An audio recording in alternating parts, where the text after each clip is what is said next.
Amém. É muito bom estar com vocês nesta manhã. Peço a graça de Deus sobre mim, né? Existia um dilema no meu coração, se eu sigo o slide ou se eu dou mais liberdade ao Espírito a falar de uma maneira mais, trazendo coisas ao meu coração, um costume que eu tenho. Mas que Deus possa nos dar graça naquilo que Ele deseja nessa manhã. Amém? Obrigado, Senhor. Quando eu me chamo Murilo, né? Deixa eu me apresentar, pode ter alguém que não me conheça, né? Sou de Itaberaba, eu ando lá com os irmãos. E quando teve um dia que eu estava em casa, me veio ao coração um tema, eu estava meditando sobre esse tema. E o tema era justamente o que fazer quando vos reunis, no texto lá, né? E depois veio o assunto, né? De imediato, o assunto que eu tinha batido o olho, falei, não. Mas Deus confirmou esse assunto no meu coração no dia, né? Tive muitas lutas e dificuldades para debruçar no assunto, né? Mas graças a Deus, de uns dias para cá, Deus concedeu graça, minha mente ficou bem liberada, meu coração. E eu tenho graça em Deus nesta manhã de liberar aquilo que o Senhor tem falado ao meu coração, né? Cada leitura foi me marcando, né? E eu espero que as coisas que o Senhor foi me marcando, Ele possa estar liberando com maior graça nessa manhã, para que nós possamos ser abençoados, né? Que o Senhor possa falar conosco nesta manhã. Amém? A primeira coisa que me veio à mente em pensar a falar sobre esse assunto é voltar a algo que sempre está como um peso no meu coração, né? É que Deus está formando um novo homem na face da terra. Um novo homem de pessoas que foram alcançados pela graça, onde a graça fez morada em seus corações. E o Senhor está trabalhando nesses dias para formar este homem, este corpo, esta igreja perfeita na face da terra. Um corpo ao qual é a imagem e semelhança. É Cristo andando na terra através de mim, através de você. Então esse peso tem me marcado nesses dias, né? O entendimento de que para Jesus voltar, a igreja precisa ser feita gloriosa.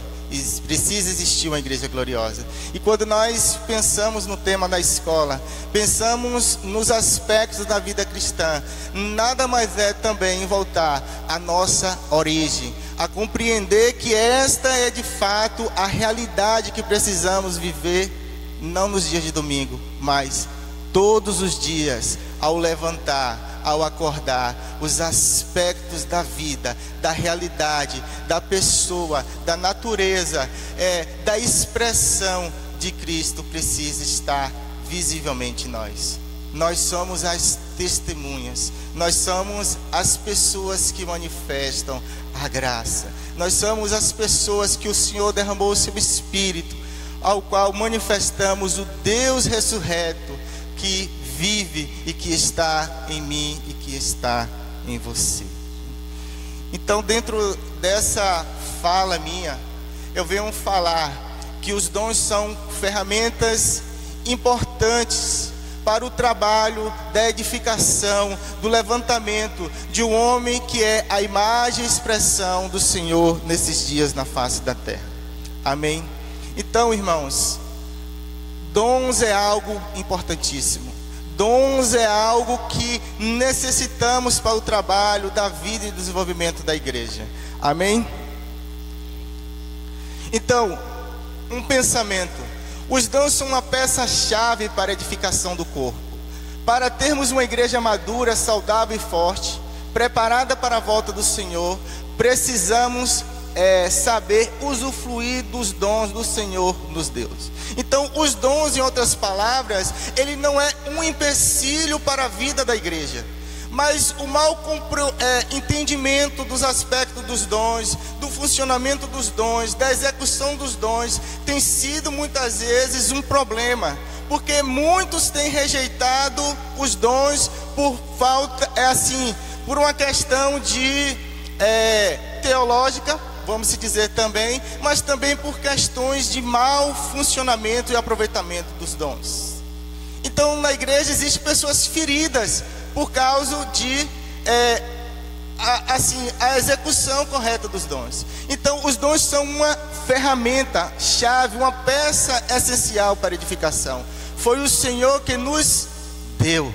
O Senhor nos deu um presente, nos deu os dons para edificação. Então, em outras palavras, a igreja é edificada, a igreja é fortalecida, a igreja é amadurecida por meio do exercício dos dons aos santos que o Senhor deu.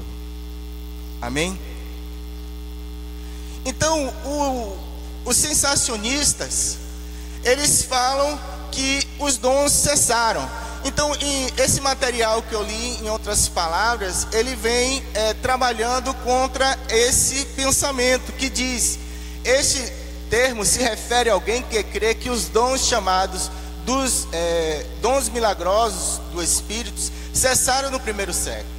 A alegação de que os dons de profecia, falar em línguas, cura, milagre, palavra de sabedoria, palavra de conhecimento, discernimento de espírito, cessaram. É uma visão que muitos têm abraçado hoje. Então, esta não é uma verdade.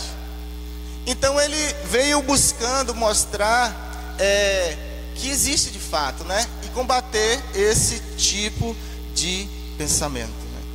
Ele fala que alguns dão ênfase quando fala na questão de cura, que era algo que o Senhor não enfatizava, que era algo que não precisava mais, que não tinha muita importância e muita relevância para o Senhor Jesus, que o Senhor fez poucas curas e que as curas que foram feitas foram curas como se fossem coletivas, nesse sentido, muitas das vezes. Então, eles buscam essas expressões para combater, para dizer que a cura hoje não existe, né? Então, a palavra grega para dom, então encontramos chamado charisma, se refere a uma obra de graça de Deus ou a algo que a graça de Deus concedeu. Então, o dom é uma graça de Deus, é referente a uma obra da graça de Deus em nós. É uma graça que Deus nos deu.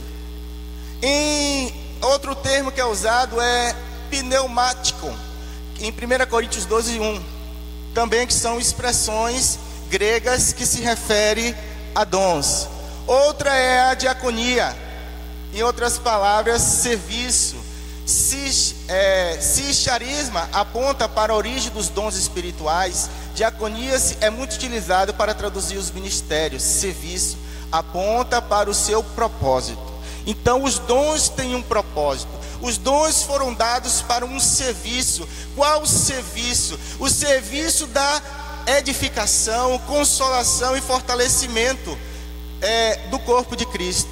Então, os dons têm esse propósito, tem essa característica, tem essa parte essencial que nós precisamos compreender. Então, Deus nos deu dons. Os dons não é algo da mente, do coração do homem, mas é algo de Deus. Deus deu os dons. Amém? Enigma. Os dons espirituais também são descritos por esse termo. O versículo de 1 Coríntios 12:6, traduzindo: realizações, atuações. Então, os dons são importantes. Os dons vão nos auxiliar no trabalho de formação e edificação do corpo de Cristo. Nós precisamos dos dons manifestos na igreja nesses dias, mas não de qualquer jeito, mas o exercício dos dons no perfeito equilíbrio, na perfeita harmonia.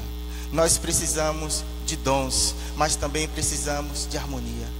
Precisamos de dons, mas também precisamos de irmãos com um caráter forte, equilibrado, para que os dons não sejam uma ferramenta para o mal, ou para, assim, não produzir o seu verdadeiro efeito, mas para que Ele possa nos abençoar.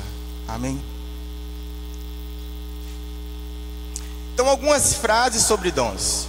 Os dons espirituais ou carisma são manifestações e poder do Espírito Santo de Deus, por meio do qual Ele pretende conduzir a sua igreja à plenitude do seu perfeito estabelecimento. Então, os dons são uma manifestação e poder do Espírito de Deus. Nós precisamos que o Espírito Santo nos capacite. Então, quando Jesus nos encontra, Ele nos dá dons, Ele nos capacita, o poder do Senhor vem sobre nós, Ele nos enche de talentos, Ele nos enche de capacidades que nos leva além das nossas próprias limitações. Então, aonde a mente humana quer ir e ela não pode, a capacidade, o poder, a graça que o Espírito Santo nos dá, nos consegue ir além. Em outras palavras, os dons são concedidos por Deus. O Espírito nos dá os dons, nos dá este presente maravilhoso. Quando Deus concede dons espirituais, Ele não está dando ao seu povo algo fora dele. Isso me marcou muito, essa frase. Eles não são algo tangível ou uma substância que pode ser separada do dom. Os dons espirituais são nada menos do que o próprio Deus em nós. Isso nos fala, irmãos, que os dons é o próprio Deus andando conosco, nos capacitando. Vamos pensar um pouco como vem aqui na minha mente agora. Adão naquele jardim, e o Senhor deu aquele serviço a ele de guardar e cultivar o jardim. Mas Adão não estava só, o Senhor vinha à tardinha. Então, em outras palavras, quando nós falamos que o Espírito Santo foi derramado em nossos corações, nós estamos dizendo que o próprio Deus foi derramado para dentro de nós. Em outras palavras, estamos dizendo que a graça, Deus está andando conosco para edificarmos juntos este corpo, esta igreja gloriosa. Então é Deus junto conosco, é Deus nos capacitando, é Deus nos ensinando, é Deus falando, é Deus curando através de mim, através de você. Então os dons são a manifestação, a capacidade que vai além da capacidade humana, para Deus nos prover aquilo que é necessário. Porque o desejo de Deus é ter um povo, uma igreja que seja a expressão do seu Filho na face da terra. Porque o que o mundo quer ver é Cristo em nós, porque Cristo em nós é a esperança da glória. E os dons manifestam glória não para o homem, mas glória para Deus, para Ele ser engrandecido. Então os dons são essenciais, os dons são muito importantes nesse mecanismo de transformação do corpo de Deus, do corpo de Cristo. Amém? Então, em outras palavras, Deus não está dando algo que é diferente dele, mas Ele está se dando a nós. Ele está se envolvendo, em outras palavras, Ele está andando, Ele está sendo um conosco no processo de edificação desta igreja gloriosa. Amém?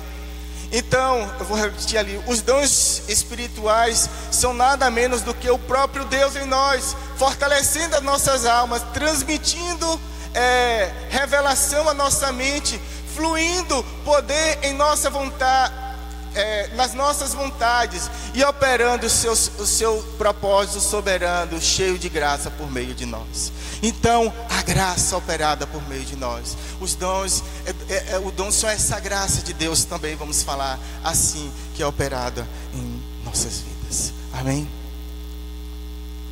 Em 1 Coríntios 12, 14 a 11, ele vai falar sobre manifestações. Ele vai falar sobre manifestações, milagres, manifestações. Aí ele coloca assim, panezois, essas palavras, mas embola minha língua. Essa é a maneira de Paulo dizer que o próprio Espírito se manifesta, ou é visivelmente evidente entre nós, que os dons são usados. Então, os dons espirituais são a presença do próprio Espírito se expressando de maneira relativamente clara e até dramática na forma como exercemos o ministério. Rejeitar os dons espirituais, dar as costas para essa capacitação divina, direta e graciosa, é de certo modo, dar as costas para Deus. Então, em outras palavras, nós não podemos rejeitar os dons. Nós não podemos não abençoar a igreja com o que o Senhor nos deu. Amém? Amém. Amém. Em outras palavras, nós precisamos mesmo que a manifestação crescente do Espírito, dos dons espirituais na igreja seja cada vez crescente mais nesses dias em nosso meio. Precisamos do exercício dos dons. Deus não quer que nós padecemos por enfermidade. Deus não quer que ficamos sem uma direção. Deus não quer que ficamos sem um fortalecimento. Deus não quer que nós não ficamos sem um bom ensino. Então, isso Deus nos deu através do meio dos dons também. Deus tem capacitado pessoas para isso. E como temos aqui nesses dias, Deus tem dado graça a irmãos aqui para ministrar, ensinar. E isto é um dom que tem dado a nós para abençoarmos o seu povo. Amém? Então precisamos valorizar os dons. Precisamos utilizar esses dons. Precisamos que o Espírito esteja liberando mais graça sobre nós. Amém? Então podemos definir dons espirituais como uma capacidade dada por Deus e, portanto, uma graça concedida para servir ao corpo de Cristo. Amém? Então, os dons é uma capacidade. Os dons é uma graça maior para podermos servir ao corpo de Cristo. Então, fica muito claro que Deus está nos capacitando, nos dando esta graça a mais para a edificação do corpo de Cristo. Amém? Então ele vai falando lá. Eu peguei essas expressões que melhor expressava a questão do conceito de dons, vamos se falar assim, né? Então o dom é um carisma. O dom tem a ver com o serviço, tem a ver com a manifestações visíveis de Deus, geradas juntamente pelo Espírito Santo.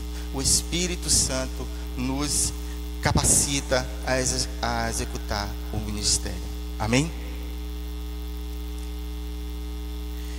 Aqui são alguns mitos, né? Ele fala: quando nos convertemos, recebemos todos os dons. Ele fala sobre isso. Quando nós nos convertemos, todos os dons agora estão em nós. Verdade? Não. Mas a Bíblia vai falar para a gente buscarmos os dons, né? Então, quando você se converte, há uma realidade sim, que Deus lhe concedeu um dom. Agora precisa descobrir, precisa buscar em Deus o entendimento de qual é o dom que o Senhor nos deu. Então, na realidade, você tem um dom, você tem Deus lhe deu uma capacidade para você contribuir para este plano dele. Amém? Mas você precisa descobrir. Paulo vai falar de você buscar, né, os dons espirituais. Dons milagrosos eram unicamente para validar o ministério dos apóstolos. Então os dons não é só um termo de validação, como ele fala ali, né? Ele vai defender que não existe mais dons milagrosos, porque os dons eram só manifestações para que os apóstolos demonstrassem autoridade e poder no seu tempo. Mas em outras características também, os dons têm esses dons mais manifestos, eles têm essa capacidade também de demonstrar o poder, a autoridade de Deus em determinadas situações. Tem algo, eu vou estar adiantando algumas coisas do slide que eu estou sentindo, eu vou adiantando. Dentro dessa própria frase que eu falei, ele começa a falar muito que a questão dos dons não é uma questão que você vai desenvolver os dons pelo seu bel prazer. Então, eu tenho o dom de cura, eu vou sair curando todo mundo do jeito que eu quero. Mas, em outras palavras, ele foi mostrando que existe um propósito. Deus faz as coisas com propósito, não é desta maneira. Porque os dons é uma soberania de Deus. Foi Deus que nos deu como uma função específica para a edificação da igreja, né? Então, em certas situações em si, Deus capacita, e em certas situações em si, Deus necessita uma manifestação maior de um dom específico. Um exemplo, vou dar um exemplo. Há uma necessidade, Deus envia uma pessoa para um lugar, e há uma resistência muito forte ao evangelho naquele lugar. E Deus dá a direção de que para utilizar o dom de cura. E ali, à medida que Deus dá aquela capacidade à pessoa ali para realizar as curas, e aquelas curas vão acontecendo, aquelas curas vão abrindo o coração das pessoas, e o evangelho começa. Então, o que eu quero dizer com esse exemplo? Que está associado a essa vontade, a essa necessidade também, de que naquele momento o Senhor precisa que a pessoa use essa capacidade a mais, né? Então está associado a isso também. Voltar aqui rapidamente. Se as pessoas que não usam os dons de forma correta, devem deixar de usar. Verdade? Então, se eu sou uma criança na fé, um exemplo, ou se eu entendo que existem dons, eu até descobri o meu dom, mas eu não estou conseguindo usar ele, não tenho ainda a sabedoria, não tenho assim a graça de Deus para utilizar ele da melhor forma, eu devo deixar de usar? Não, mas eu busco em Deus a graça, eu busco em Deus a ajuda necessária entre os irmãos para moldar, para fazer aquele dom crescer, a fim de que ele seja um canal para abençoar a igreja. No caso, esses mitos são vários. Aí eu coloquei alguns mais assim centrados, né, para a gente ganhar tempo, até por causa do tempo, né? Palavra de sabedoria e revelação.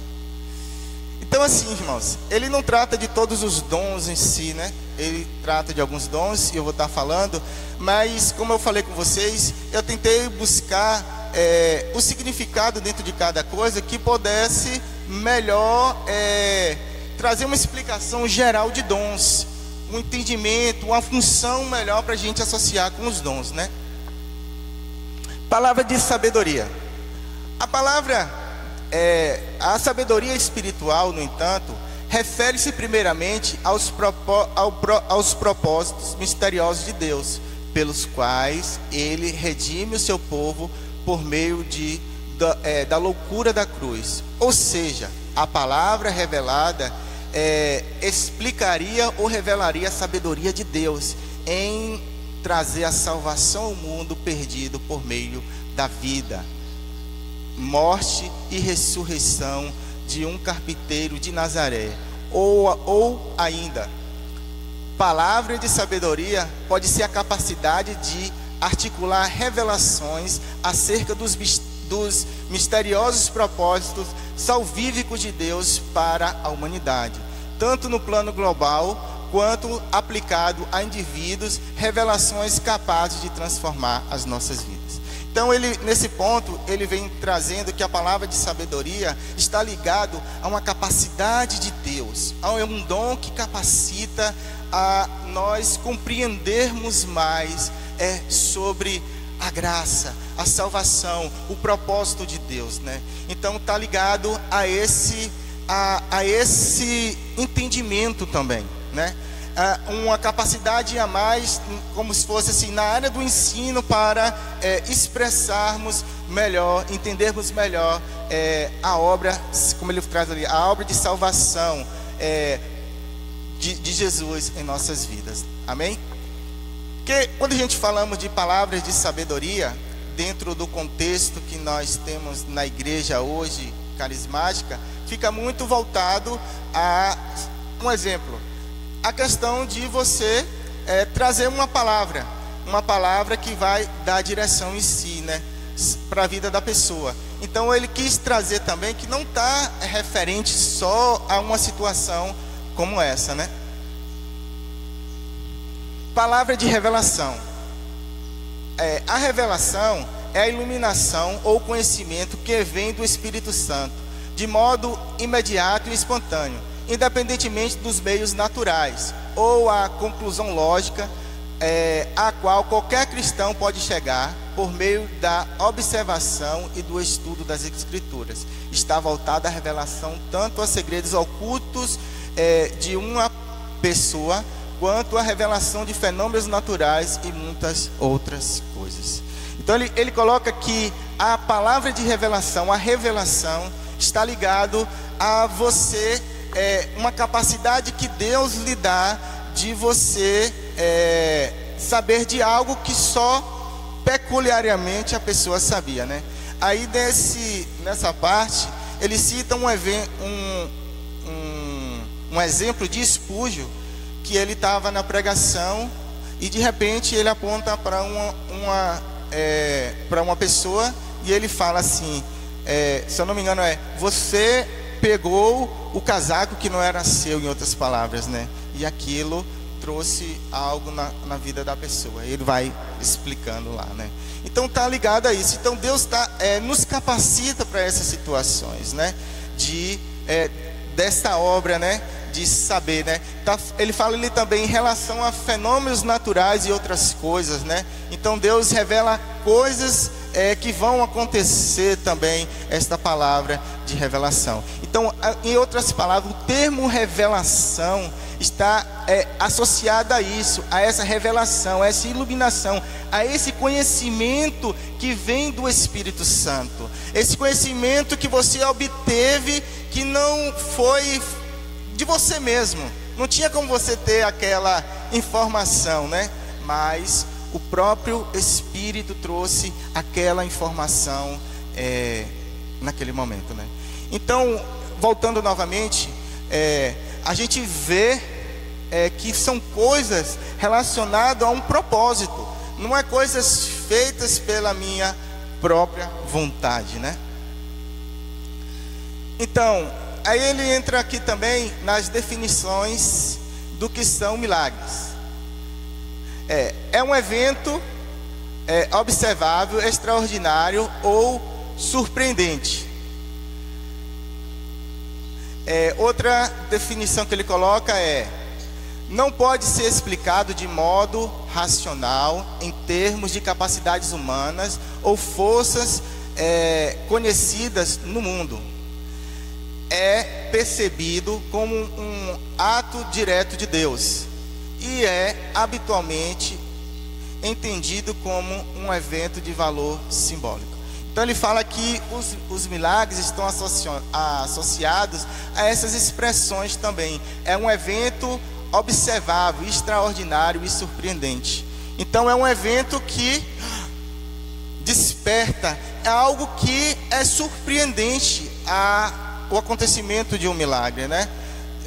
Deixa as pessoas sem palavras, vamos falar assim, né?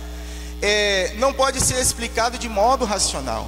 Então, como que houve a cura? A pessoa tinha uma perna pequena e essa perna foi crescida.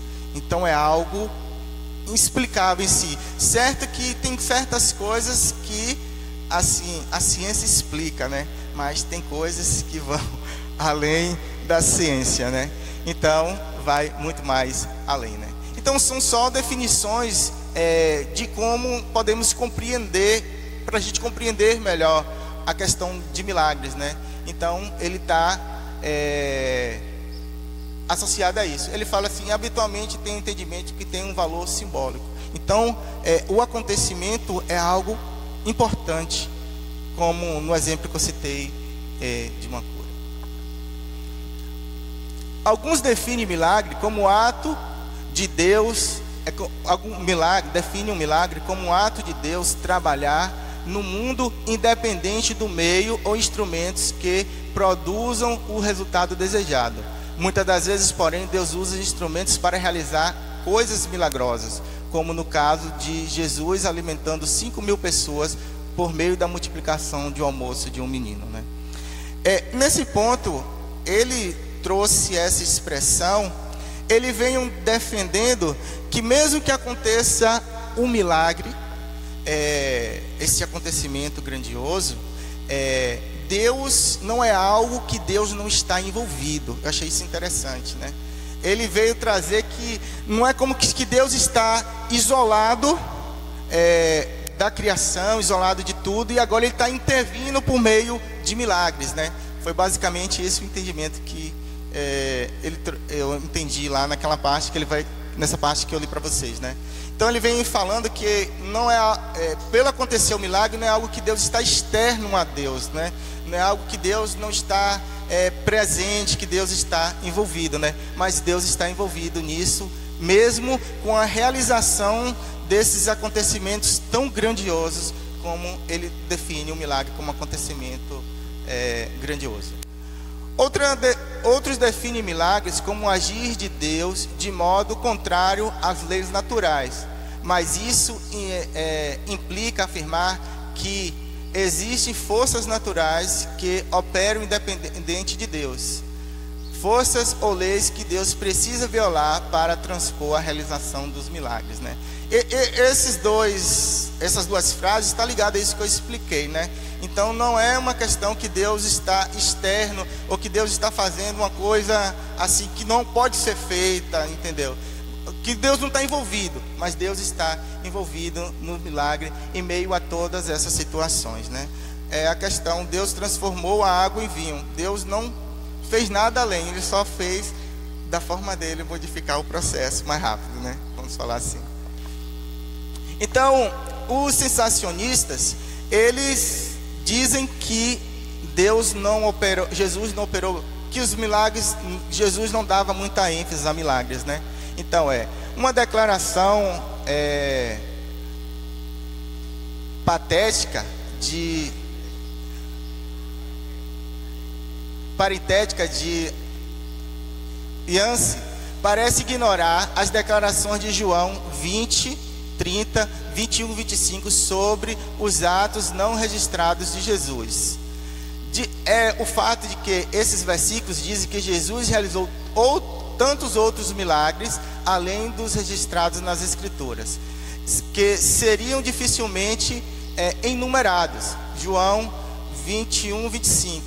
No fim das contas, embora não possa haver precisão ou sugeria que ao longo do seu ministério público de 3 anos, Jesus realizou milhares de milagres, o que é muito difícil de que tenha sido 3 dúzias, né? No caso aqui, essa parte, ele vai contra-argumentar contra Philip Yancey, que fala que Jesus não dava muita ênfase à questão de milagres, né? Que foram poucos milagres que foram feitos, né? Então, por que ele vai argumentando? Isso é uma parte também, como eu comecei falando, dos sensacionistas, que eles vêm argumentando, e esse aqui é um dos pontos que ele vai defendendo, defendendo que Jesus operou muitos milagres. Ele usa aqueles textos, né? Então, uma pergunta: podemos usar os dons para o nosso bel prazer? Então, eu senti de adiantar, eu adiantei esse slide, né? Então, não, né? Então, eles são dados pela vontade soberana de Deus, segundo o seu tempo e propósito dele. Eles não foram dados para operar sempre que desejamos ou oramos, né? Então, Deus faz as coisas com propósito, né? Então, não é sobre a nossa própria vontade, né? Nosso próprio desejo, né? Eu tenho um dom que eu curo, então agora eu vou sentir de curar todos, como eu expliquei, né? Em relação à profecia e discernimento de espírito, ele falou assim: qual o propósito da profecia? Aí ele cita 1 Coríntios 4:3. 14:3. Profetizar é falar algo que Deus trouxe espontaneamente à mente usando meras palavras humanas. Então ele traz a definição de profetizar é falar algo que Deus trouxe espontaneamente à mente humana. Então ele trata que profecia está ligado a algo que Deus traz à mente humana. É correto buscar profetizar, e todos podem profetizar. Então, aí ele vai começar a falar um pouco sobre profecia, né? E aí ele fala: é correto buscar o profetizar? E todos podem profetizar? Sim. Então, ele começa essa parte, ele dá uma boa ênfase, porque é um dom muito importante para a igreja, né? Todos podeis profetizar, como diz a palavra, né? Mas ele argumenta: todos podem profetizar, mas de fato todos podem profetizar constantemente. É esse o ponto que ele coloca. Só um minutinho.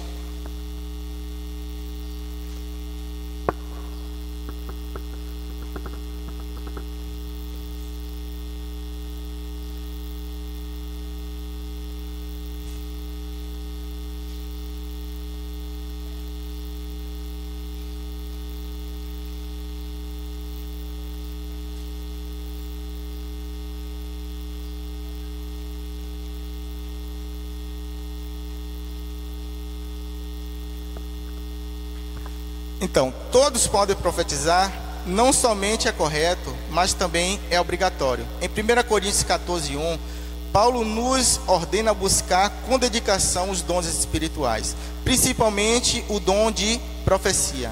Mais uma vez, em 1 Coríntios 14:39, o apóstolo nos exorta: busque com dedicações o dom de profetizar. Então, nesse caso, é necessário profetizar. A profecia, ela edifica, exorta e consola. Então, a profecia é de suma importância para a edificação da igreja. Então, o desejo de Paulo era que todos profetizassem, porque o profetizar, como foi colocado aqui, esse falar que o Senhor traz espontâneo, é que edifica o corpo de Cristo. Amém? O falar em línguas traz uma edificação pessoal, mas a profecia traz uma edificação coletiva para o corpo de Cristo. Então há uma necessidade nesses dias que haja profecias para abençoar a igreja nesses dias. Amém? Mas aí a gente tem várias situações que ele vai tratar. Ele trata muito sobre este ponto, porque há muitas contradições nesse tempo na igreja acerca de profecias e que tem criado situações difíceis. Então, em outras palavras, já respondemos também a outra pergunta, né? Todos podem profetizar? Sim, qualquer crente pode profetizar, mas isso não significa que todo crente deve esperar atuar como um profeta na igreja constantemente. Paulo desejou que todos profetizassem, mas isso não que eles esperassem que todos eles profetizassem. O desejo de Paulo de que as pessoas profetizassem era resultado do seu reconhecimento de que quem profetiza edifica a igreja. Amém? Então, quem profetiza edifica a igreja. Então, nós necessitamos da profecia, né? Necessitamos. Aí ele vai tratar de a gente ter equilíbrio na hora da profecia, né? Que nós devemos examinar. Ele vai falar mais à frente. De onde vem a profecia? A profecia não se alicerça em um palpite, em uma suposição, em uma inferência, em uma conjectura ou em mesmo a sabedoria santificada. Não vem se baseando em uma revelação, em uma visão pessoal, intuição e iluminação. É o relato humano de uma revelação divina. Esta é a diferença entre profecia e estudo. Então a profecia não se origina na minha mente, na minha intuição, no meu desejo, na minha visão, ou no meu sentimento que hoje eu estou muito santo, e isso que o Senhor me enviou já é a profecia, em outras palavras, né? Mas ela é um relato de uma revelação divina. Deus, por sua graça, Ele revela a profecia para a pessoa, para que ela seja declarada para edificar, exortar e consolar a igreja. Amém? Então ele fala 3 elementos da profecia, que é a revelação, a interpretação e a aplicação. Então, numa profecia ele vai falar que existe esses 3 elementos na profecia, que é a revelação, a interpretação e a aplicação. Então a revelação está ligado àquilo que o Senhor trouxe, né? Algo que se originou em Deus, que Deus trouxe. A interpretação é a revelação daquilo que Deus trouxe ali e revelou o significado daquilo. Porque ele vai falar que pode ser frases, pode ser símbolos e outras coisas que o Senhor vai usar para trazer como profecia. E aí tem a interpretação e a aplicação. Então, a aplicação vem depois que há a interpretação e Deus revela a aplicação.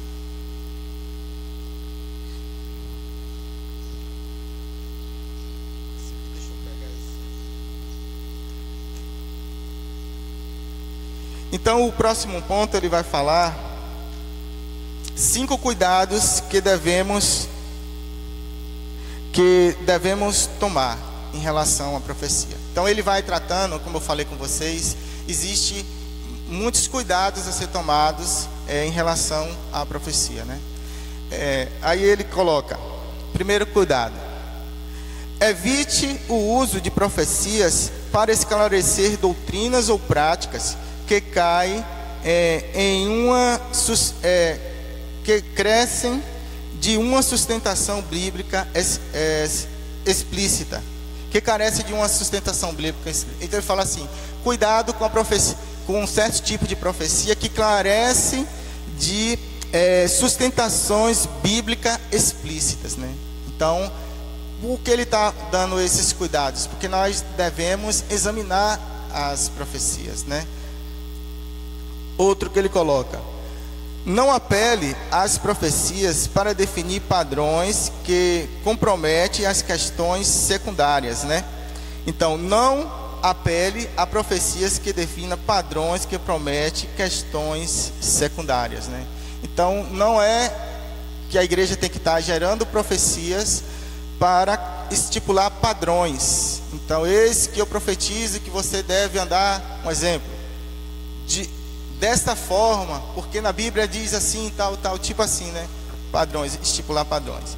Evite o uso de profecias para divulgar em público informações negativas ou excessivamente críticas. É outro ponto que ele manda tomar cuidado, né? Ponto 4, ou quarta curiosidade, né? Vamos falar assim, quarta curiosidade. Tenha cuidado antes de conceder autoridade governamental na igreja àqueles que profetizam. Porque ele está tratando dessas questões. Que ele fala que a palavra que Deus revela, o que Deus fala, é 100% perfeito. Não há coisas erradas ou imperfeitas naquilo que Deus fala. Mas o problema não é o que Deus fala. O problema é quem recebeu e quem vai transmitir, né? Então pode acontecer de você, um exemplo, ele fala que pode acontecer de você transmitir 100% perfeitamente como Deus falou, mas pode acontecer de você não transmitir 100% como Deus falou. Esse é o grande problema. Então ele está tratando desses cuidados, que são coisas que acontecem, que traz feridas, traz dificuldades para os irmãos na igreja e causa bloqueios e outras coisas, né? E o ponto 5 e a quinta curiosidade, ele vai falar: tenha cuidado para não desenvolver uma dependência excessiva da palavra profética para a tomada de decisões rotineiras das suas vidas, né? Isso está ligado ao entendimento também de que pessoas não conseguem assim buscar em Deus respostas, e ela vou buscar um profeta ali para o profeta me dar uma orientação, né? Buscar sempre. Então ele está falando que nós devemos tomar cuidados com essas coisas. Como eu falei, né? Tem coisas que Deus fala, mas a pessoa que está transmitindo pode não transmitir perfeitamente aquilo que Deus deseja, né? Então ele vai falando sobre esses pontos, e a gente deve tomar cuidados, porque realmente nós devemos provar, né? Então ele fala sobre a questão de julgarmos as profecias, né? Julgarmos para ver se tudo procede, né? Ele fala também da questão de julgarmos com base também nas questões da palavra, porque a palavra assim, não tem erro na palavra em si, né? A palavra de Deus é nossa segurança em si, né? E ele vai falando sobre esse ponto também. Dom de línguas. O dom de línguas é simplesmente uma capacidade ativada pelo Espírito de orar, adorar, dar graças ou falar em um idioma diferente dos seus, né? Então, aqui ele vai falando sobre o dom de línguas, que é um dom muito importante para nós hoje, né? Nós necessitamos do fluir em línguas na igreja. Necessitamos fluir no Espírito, né? Não há, em outras palavras, não é para haver barreiras, né? Você é para fluir naturalmente, mas existe dificuldades em si, né? Então, é um dom que traz uma edificação pessoal. Ele edifica nós mesmos. Você ora em línguas, você canta, você adora em línguas, você não entende, mas há uma edificação interior, há um fortalecimento, né? E a gente precisa muito desse dom. Então, você ora em línguas, mas a interpretação da língua traz uma edificação coletiva, e até às vezes pode ter um sentido individual também, né? Então, precisamos dos dons. Os dons são instrumentos, são capacidades de Deus manifestar a sua presença em nosso meio e de nos fortalecer, né? Então, todos podeis profetizar, né? Então, falar em línguas está ligado muito a isso, né? Então, tem situações do falar em línguas que corriqueiramente acontece, né? Que a pessoa acha que quando você está fluindo em línguas, você está em uma êxtase que você não perde o controle do seu corpo. Então, tem coisas como essas que não são verdades, né? Você está consciente, você sabe o que você está fazendo, né? E você pode controlar, se for necessário, você pode controlar. Então, existem essas dificuldades entre muitos irmãos, e essas dificuldades têm criado barreiras até para outros também desejarem o fluir do dom em línguas, né? Então nós precisamos mesmo dessa área tomar alguns cuidados mesmo nessa situação, né? Então o dom de línguas é muito importante para nós nesses dias, né? Então precisamos do fluir em línguas nesses dias, né?